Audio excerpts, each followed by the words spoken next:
Salam sejahtera, damai, bahagia.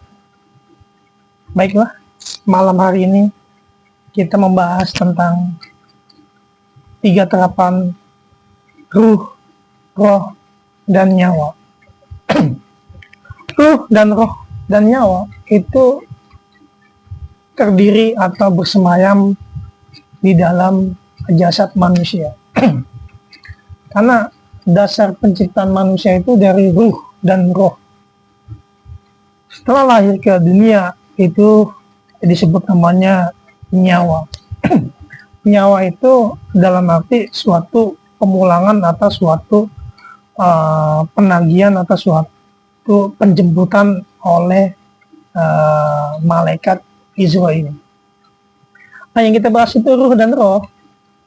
Karena ruh dan roh itu bersemayam di tubuh kita dengan 9 terapan atau 9 lubang di diri kita, yang terdiri dari lubang kuping itu ada 2, lubang kuping, mata 2, 4, hidung 2, berarti 6, kemaluan dan dubur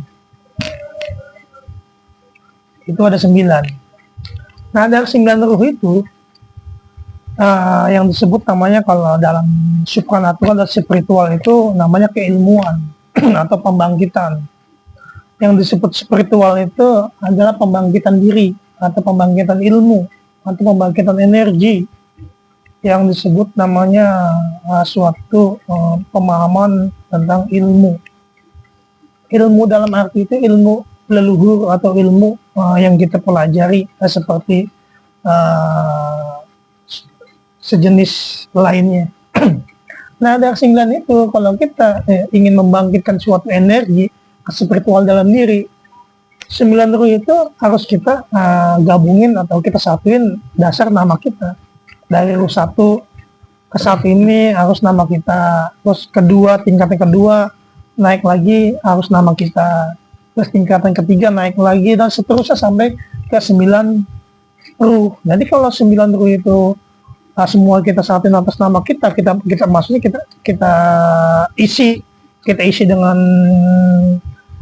ilmu pengetahuan tentang ruh nama kita. Maksudnya kan kalau 9 ruh itu misalkan dia menguasai mengamali atau ilmu spiritual tentang yang orang banyak mempelajari, seperti ilmu macan, terus ilmu kanuragan, terus ilmu tekbal, ilmu sejenisnya. Nanti ruh itu dia ngebangkit. Misalkan dia belajar ilmu sancang, dia ngebangkit nanti dari ruh itu, karena ada jemperan dari 1, 2, 4, 5 pancer yang disebut namanya roh idopi. Roh idopi itu pendukung dari suatu spiritual atau supernatural yang lazimnya yang dipelajari orang itu pengabaran atau penghadiran dari suatu amalan atau yang disebut namanya tarekat pendekatan syariat dan hakikat itu yang disebut namanya puasa itu membentuk wadah di diri, pembersihan. Nanti kalau wadah udah dibersihin, dia masuk nanti ruh ini ilmu atau sejenis namanya ilmu, sejenis koneksi dari 1, 2, 4, 5 pancer yang disebut namanya roh idopi, pendukung. Nah, kalau dasar penciptaan ruh itu dititipkan sama malaikat Israel dititipkan ruhku atau ruhmu atau roh Tuhanku untuk menjadikan suatu jasad. Ini disebut menjadi pembentukan dari 1, 2, 4, 5 pancer. Karena nanti kalau kita udah bisa membangkitkan atau melaraskan 9 ruh itu nama kita, misalkan nama kita Muhammad, nanti ruh Muhammad 1, Muhammad 2, Muhammad 3 sampai Muhammad 9 itu nanti pembentukan kalau sudah sama semua itu bakalan dia berkomunikasi jadi nyawa, karena nyawa itu inti pokok dari kehidupan spiritual. Karena yang namanya ini nyawa ini bergerak, dia kan karena sumber inti, dia bergerak turun ke bawah, ini jiwa ini tentang keilmuan. Nanti dia bergerak lagi ke raga, karena sistem penggerak ini dari nyawa, jiwa, raga. Nah yang menjadikan suatu jemperan atau suatu keilmuan ini jiwa dan raga, karena di sini sumber ilmu. Karena kalau orang bisa meraga sukma, meraga raga, dia bisa keluar. Tapi kalau nyawa, kalau keluar mati dia. Karena sumber intinya di sini nyawa. Karena pembentukan jiwa, pembentukan raga, pembentukan sukma, ini sumber intinya nyawa. Karena nyawa itu sebagai tim kontrol penggerak dari suatu jasmani atau rohani. Karena sumber intinya nanti kalau ruh dan roh itu, jiwa itu bisa keluar, atau meraga-raga atau meraga sukma, aja keluar sukmanya. Keluar, karena kenapa dia bisa keluar? Karena ini bisa terkoneksi dari makhluk-makhluk astral, dari 9 ruh ini, karena dia bisa komunikasi dengan makhluk yang sudah meninggal atau benda-benda goib, karena ada jemperan dari ruh itu. Ini disebut namanya spiritual. Spiritual itu koneksi jaringan. Nanti koneksi jaringan itu meraga sukma atau meraga jiwa di jasad kita. Karena jasad kita pengendalinya ruh dan roh, itu pengendali ilmu, pengendali kekuatan, pengendali kesaktian, terus pengendali kerawangan. Karena ruh itu yang bekerja nanti dia. Karena orang bisa merawang atau bisa memprediksi ini dari roh idopi, pendukung dari 9 ruh itu. Karena 9 ruh itu bisa keluar, dikontrol dengan nyawa. Nanti nyawa ini tuh kayak karena berbagai macam ras atau berbagai macam aliran, itu udah ada fungsinya masing-masing. Sampai mati aja ada 6 pertanyaan kan. Man robuka, siapa Tuhanmu? Nah itu ditanya, karena sang pencipta itu udah tahu, dia mengimani ketuhanan siapa Tuhanmu, itu ditanya. Ya kan, man ihwanuka, terus ditanya di situ, apa agamamu, terus apa kitabmu, terus apa kiblatmu, apa saudaramu, siapa saudaramu. Nah di situ juga malaikat udah tahu kerapannya, karena di sini malaikat juga sudah memahami berbagai macam aliran dan berbagai macam pengetahuan dan berbagai macam agama, sampai ditanyakan siapa Tuhanmu, siapa kitabmu, siapa nabimu, apa kitabmu, apa kiblatmu, siapa saudaramu. Karena di situ jangan takut. Kita misalkan, wah orang Hindu nggak ada ininya, jangan takut, karena malaikat itu udah tahu fungsinya.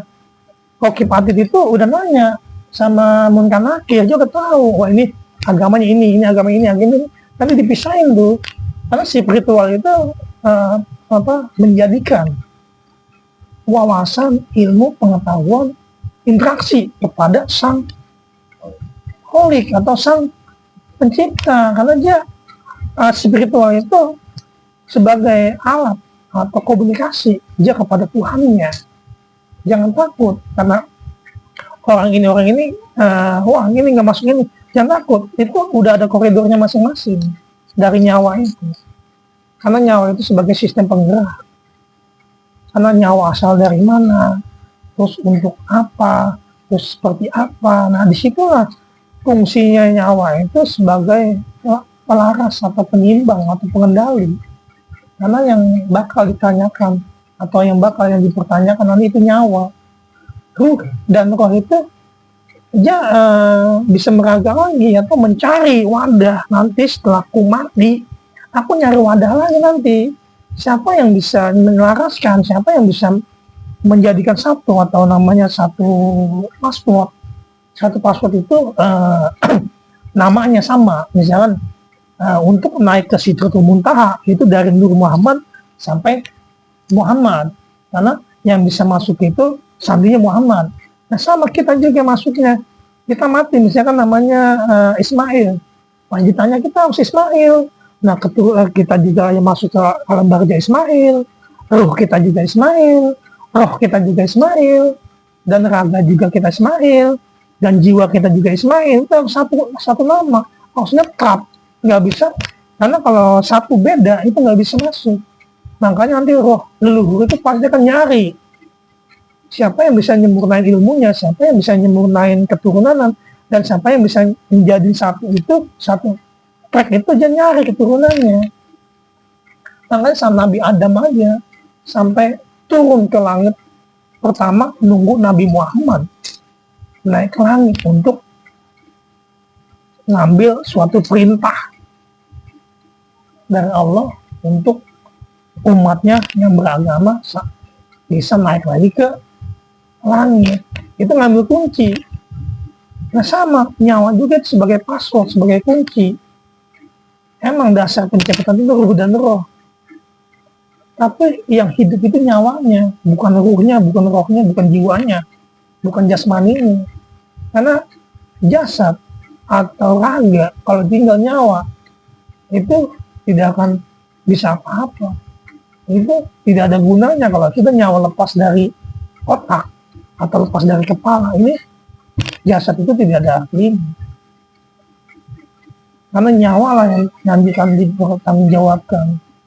Nyawa lah yang akan dikasih tempat, dan nyawa lah yang akan diistimewakan. Bukan roh, bukan ruh, bukan raga, bukan jiwa, bukan sukma. Karena ini adalah fata morgana spiritual.